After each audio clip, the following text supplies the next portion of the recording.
Okay, in this video, we're going to talk about the importance of snapping the gi versus doing actual kazushi.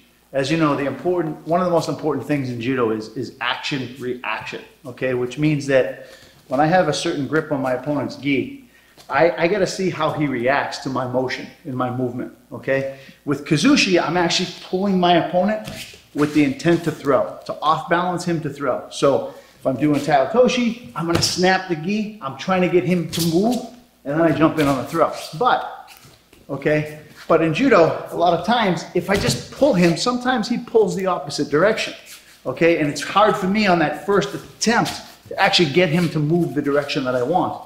Okay, so that's why in judo, a lot of times, you'll see a lot of high-level judo players move their hands a lot and snap the gi. They're trying to see how their opponent is going to react to that specific movement, okay? So, and that's done with both the hands and the feet, okay? It's not just done with one, right? So when Tyler and I are playing judo and we're doing randori, or even if we're fighting in a contest here, you'd see a lot of judo players just kind of snap and pull to see what this person's action is going to be. In this movement, I noticed Tyler was pulling back right away. So my first thing is I start to pull, I might attack to the rear and use my footwork to get another reaction out of him. So I start to pull, I want to try to throw him tile, but he's reacting the opposite direction. So I'm going to step outside that foot and crowd him.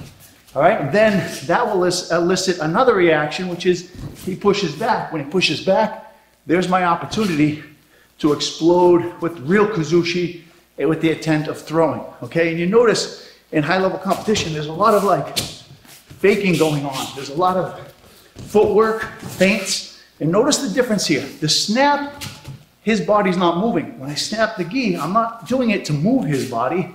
I'm only doing it to get a reaction to see what happens. And that reaction gives me the opportunity then to make that next attack, okay? So at high-level judo, and when you're trying to figure out what throw to do against your opponent, you need to make like a lot of like head fakes, a lot of hip fakes, and a lot of moving around just to see what type of reaction and what opportunity there's going to be for you to throw. So just as an example here, which we just did, my first thing is to start to pull him.